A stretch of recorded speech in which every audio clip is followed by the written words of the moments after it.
আসসালামু আলাইকুম ওয়া রাহমাতুল্লাহি ওয়া বারাকাতুহু। ইন্নাল হামদালিল্লাহ নাহমাদুহু ওয়া নুসাল্লি আলা রাসূলিহিল কারীম আম্মা বা'দ ফাকাদ ক্বালা আল্লাহু তাআলা ফি কালামিল মাজিদ ওয়াল ফুরকানিল হামিদ আউযু বিল্লাহি মিনাশ শাইতানির রাজীম বিসমিল্লাহির রাহমানির রাহিম ওয়াল্লাযীনা ইত্তাখাযু মাসজিদান দিরারান ওয়া কুফরান ওয়া তাফরীকান বাইনাল মুমিনিন وإرصادا لمن حارب الله ورسوله من قبل ولا يحلفون إن أردنا إلا الحسنى والله يشهد إنهم لكاذبون। আল্লাহ তাআলা সূরা তাওবার 107 এবং 8 নং আয়াতে মসজিদে জিরার সম্পর্কে আলোচনা করেছেন। আল্লাহ তাআলা বলেন ওয়াল্লাযীনা ইত্তাখাযু মাসজিদান দিরারান ওয়া কুফরান বাইনাল মুমিনিন, যে এমন কিছু মানুষ রয়েছে যারা মসজিদ নির্মাণ করবে ইসলামের ক্ষতি সাধনের উদ্দেশ্যে, ইসলামের ক্ষতি সাধনের উদ্দেশ্যে। ওয়াকুফরন জিরারন ওয়াকুফরন, এবং মানুষদের মাঝে কুফরি মতবাদ প্রচার করার উদ্দেশ্যে, কুফরি কথাবার্তা বলার উদ্দেশ্যে, কুফরির উদ্দেশ্যে। ওয়া তাফরীকান বাইনাল মুমিনিন, এবং মুমিনদের মাঝে বিভেদ সৃষ্টির উদ্দেশ্যে। মসজিদ তৈরি করছে যাতে মুমিনদের মাঝে বিভেদ তৈরি করা যায়, মুমিনদের মাঝে যাতে দ্বন্দ্ব তৈরি করা যায়, এই উদ্দেশ্যে মসজিদ তৈরি করা। মসজিদ তৈরির উদ্দেশ্য একনিষ্ঠভাবে আল্লাহ তাআলার ইবাদত বন্দি করা এমন উদ্দেশ্যে নয়, বরং কি উদ্দেশ্যে? মুমিনদের মাঝে বিভেদ সৃষ্টি করবে, এই উদ্দেশ্যে মসজিদ তৈরি করেছে। ওয়া ইরসাদাল লিমান হারাবাল্লাহ ওয়া রাসূলুহু মিন ক্বাবলু, এবং এমন ব্যক্তির জন্য অবস্থান তৈরি করে দিবে। ওয়া ইরসাদান লিমান হারাবাল্লাহ ওয়া রাসূলুহু, এমন ব্যক্তির অবস্থান তৈরি করে দেবে, বা এমন ব্যক্তির অবস্থানের ব্যবস্থা করে দেওয়ার জন্যে যে ব্যক্তি আগের থেকে আল্লাহ রসুলের বিরুদ্ধাচরণ করে আসছিল। লিমান হারাবাল্লাহ ওয়া রাসূলুহু মিন ক্বাবল ওয়ালা ইয়াহলিফুন্না, এদের আরেকটি বৈশিষ্ট্য হচ্ছে ওয়ালা ইয়াহলিফুন্না ইন আরাদনা ইল্লাল হুসনা। এই ব্যক্তিগুলোর আরেকটি উদ্দেশ্য হচ্ছে তারা হলফ করে বলবে, শপথ করে বলবে, ওয়ালা ইয়াহলিফুন্না, তারা অবশ্যই শপথ করে বলবে, ইন আরাদনা ইল্লাল হুসনা, এই যে মসজিদ নির্মাণ করেছি, মসজিদ নির্মাণ করার জন্য আমাদের ভালো ছাড়া খারাপ কোনো উদ্দেশ্য ছিল না, ভালো ছাড়া খারাপ কোনো উদ্দেশ্য নাই, একমাত্র কল্যাণের জন্যই, একমাত্র মানুষের মঙ্গলের জন্যই আমরা এই মসজিদ নির্মাণ করেছি। আল্লাহু ইয়াশহাদু ইন্নাহুম লাকাযিবুন, কিন্তু আল্লাহ তাআলা বলছেন যে না, তারা মিথ্যাবাদী। আল্লাহ তাআলা সাক্ষ্য দিচ্ছেন, আল্লাহু ইয়াশহাদু ইন্নাহুম লাকাযিবুন, আল্লাহ তাআলা সাক্ষ্য দিচ্ছেন যে তারা মিথ্যাবাদী। লা তাকুম ফীহি আবাদা, হে রাসূল আপনি কখনোই এই মসজিদে নামাজের জন্য দাঁড়াবেন না, এই মসজিদে নামাজের জন্য আপনি কখনোই যাবেন না। সম্মানিত উপস্থিতি, আল্লাহ পাক রব্বুল আলামিন এই যে আয়াতের মধ্যে মসজিদ জিরার সম্পর্কে আলোচনা করলেন, এই আয়াতের প্রেক্ষাপটটা কি, কোন প্রেক্ষাপটে এই আয়াতটি নাজিল হয়েছিল? রাসূল আকরাম সাল্লাল্লাহু আলাইহি সাল্লাম যখন মদিনায় হিজরত করে আসেন, তার আগেই এই খাজরাজ গোত্রের এক ব্যক্তি ছিল, যে ব্যক্তির নাম হচ্ছে আবু আমির রাহিব। এই ব্যক্তি খুব ইবাদতবন্দি করত, খুব আবেদ ছিল, বড় আবেদ ছিল, এবং তার গোত্রে তাকে মানুষ খুব সম্মান করত, খুব মর্যাদাবান ব্যক্তি ছিল। সবাই মানুষ তাকে মান্য করত, সকল মানুষ তাকে মান্য করত, ও তার কাছে আসতো, ও তার কাছে পরামর্শ নিত, তাকে এক কথায় সবাই খুব ভক্তি করত। কিন্তু যখন রাসূল আকরাম সাল্লাল্লাহু আলাইহি সাল্লাম মদিনায় হিজরত করে আসলেন এবং রাসূল আকরাম সাল্লাল্লাহু আলাইহি সাল্লাম ইসলামের দাওয়াত দিতে থাকলেন, মানুষেরা রাসূল আকরাম সাল্লাল্লাহু আলাইহি সাল্লামের কাছে আসতে শুরু করলেন, রাসূল সাল্লাল্লাহু আলাইহি সাল্লামকে সম্মান করতে লাগলেন, এবং রাসূলুল্লাহ সাল্লাল্লাহু আলাইহি সাল্লামের মাধ্যমে ইসলামের উন্নতি হওয়া শুরু হলো। এমনকি আল্লাহ তাআলার অশেষ মেহেরবানিতে বদরের যুদ্ধেও রাসূলুল্লাহ আকরাম সাল্লাল্লাহু আলাইহি সাল্লামের নেতৃত্বে মুসলমানরা বিজয়ী হয়ে যায়। এতে করে এই আবু আমির রাহিব ইনি খুব মনের মধ্যে খুব ক্ষিপ্ত হয়ে যায়, এগুলো মেনে নিতে পারে না, তার জন্য এটা কষ্টকর হয়ে যায়। ফলে কি করে? সে প্রকাশ্যে ইসলামের বিরোধিতা শুরু করে, ইসলামের বিরুদ্ধাচরণ শুরু করে। এক পর্যায়ে এই ব্যক্তি যখন ইসলামের উন্নতি শুরু হয়ে যায়, তখন এই ব্যক্তি, এই আবু আমির রাহিব, ইনি মদিনায় আর থাকেন না।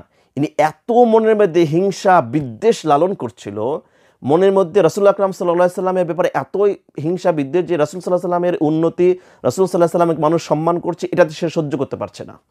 এই সহ্য করতে না পেরে সে চলে মদিনা থেকে মক্কায় চলে যায়। মক্কায় যায় কাফের মুশরিকদের সাথে সে মিলিত হয় এবং কাফের মুশরিকদের সাথে পরামর্শ করে কিভাবে মুহাম্মদ সাল্লাল্লাহু আলাইহি সাল্লামের বিরুদ্ধে যুদ্ধ করা যায়, কিভাবে তার বিরুদ্ধে যুদ্ধে নামা যায়।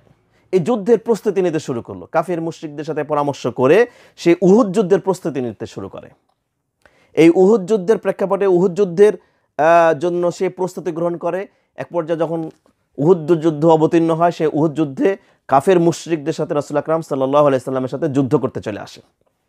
এসে রাসূল সাল্লাল্লাহু আলাইহি সাল্লামের বিরুদ্ধে যুদ্ধ করতে এসেছে। এসে তার গোত্রের, সেই খাজরাজ গোত্রের যে আনসার সাহাবীরা ছিল, সেই আনসারদের কাছে সে সাহায্য চায়। কি সাহায্য? যে কিভাবে রাসূল সাল্লাল্লাহু আলাইহি সাল্লামকে বেইজ্জতি করা যায়, রাসূল সাল্লাল্লাহু আলাইহি সাল্লামের ক্ষতি করা যায়, এই জন্য সে আনসারদের কাছে সাহায্য চায়।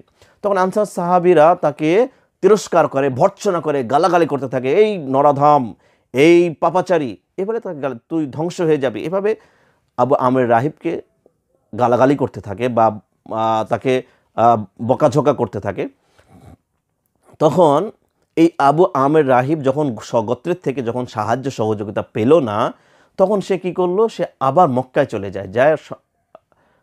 সে আবার সম্রাট হিরাক্লিয়াসের কাছে যায়। হিরাক্লিয়াসের কাছে যেয়ে সে মুহাম্মদ সাল্লাল্লাহু আলাইহি সাল্লামের বিরুদ্ধে যুদ্ধের জন্য সাহায্য চায়। হিরাক্লিয়াস এই আবু আমের রাহিবকে প্রতিশ্রুতি দেয়, প্রতিজ্ঞা করে যে হ্যাঁ, তাকে সাহায্য করবে। তো এই প্রেক্ষাপটে যখন হিরাক্লিয়াস তাকে সাহায্য সহযোগিতার আশ্বাস দেয়, তখন এই আবু আমির রাহিব স্বগোত্রের কাছে যারা মুনাফিক ছিল, এই মুনাফিকদের কাছে তখন সে চিঠি লেখে যে তুই মদিনায় আমি আবার আসছি, মদিনায় আসবো, মুহাম্মদ সাল্লাল্লাহু আলাইহি সাল্লামের বিরুদ্ধে যুদ্ধ করতে আসব, তার বিরুদ্ধে সংগ্রাম করতে আসব, তাকে পরাজিত করতে আসব। এই জন্যে আমার ওখানে একটা নিরাপদ আশ্রয় তৈরি করো আমার, যাতে করে আমি ওখান থেকে মানুষকে বিভ্রান্ত করতে পারি, ইসলামের ক্ষতি সাধন করতে পারি, ইসলামের বিরুদ্ধে যুদ্ধ করার জন্য যে অস্ত্রশস্ত্র প্রয়োজন সেগুলোর জন্য আমি একটি নিরাপদ স্থান রাখতে পারি। এই জন্যে আমার একটি নিরাপদ আশ্রয়স্থল তোমরা তৈরি করো, চিঠিতেই লিখে দিয়েছিল। এরই প্রেক্ষাপটে যখন তার গোত্রের মুনাফিকরা যখন এই চিঠিটা পাওয়ার পরে তখন সে মসজিদে কুবার পাশে একটি মসজিদ নির্মাণ করে। মসজিদে কুবার পাশে একটি মসজিদ নির্মাণ করে। এই মসজিদ নির্মাণের উদ্দেশ্য হলো ইসলামের ক্ষতি সাধন করা এবং মানুষদের মাঝে বিভেদ সৃষ্টি করা, মুমিনদের মাঝে তাফরিকাম বাইনাল মুমিনিন, মুমিনদের মাঝে বিভেদ সৃষ্টি করার উদ্দেশ্য ছিল। এবং এই মসজিদটা যেন সকল মানুষের কাছে গ্রহণযোগ্যতা পায়, সকল মানুষ যেন এই মসজিদকে গ্রহণ করে।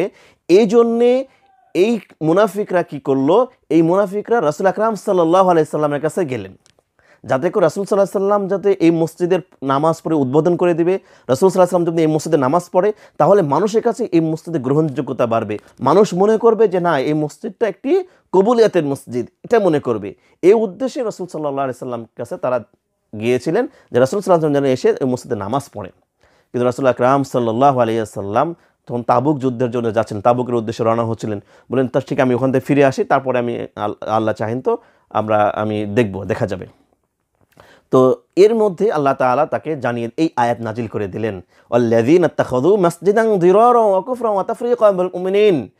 এই যারা মসজিদকে নির্মাণ করেছে মানুষ ইসলামের ক্ষতি সাধনের উদ্দেশ্যে, কুফরি কথাবার্তা প্রচার করার জন্যে, ওয়া তাফরীকান বাইনাল মুমিনিন এবং মুমিনদের মধ্যে বিভেদ সৃষ্টি করার উদ্দেশ্যে, এবং তারা হলফ করে বলবে যে আমরা এটা ভালো ছাড়া খারাপ কিছুই চাই না। তার ভালো কি? রাসূল সাল্লাল্লাহু আলাইহি সাল্লামের কাছে তারা এসে যুক্তি দেখিয়েছিল, ইয়া রাসূলুল্লাহ, আমাদের গোত্রে তো অনেক দুর্বল মানুষ রয়েছে, অনেক অসহায় মানুষ রয়েছে, দুর্বল এবং রোগাক্রান্ত মানুষ রয়েছে, তারা তো মসজিদে কুবা পর্যন্ত জামাতে শরিক হতে পারে না, হেঁটে যেতে তাদের কষ্ট হয়, তাদের যাতে কষ্ট না হয় এই জন্য বাড়ির কাছেই তাদের এই মসজিদটা কাছে হবে, এই মসজিদটা নির্মাণ করছি।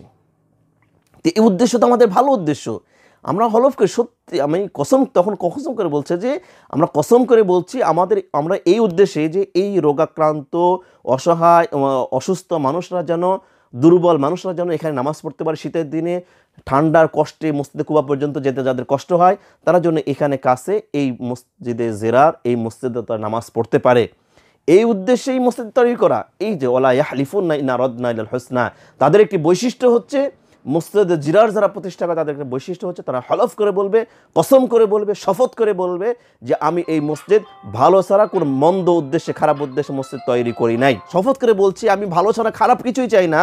আর আল্লাহ তাআলা বলছেন আল্লাহু ইয়াশহাদু ইন্নাহুম লাকাযিবুন, আল্লাহ তাআলা সাক্ষ্য দিচ্ছেন যে তারা মিথ্যাবাদী, তারা মিথ্যাবাদী।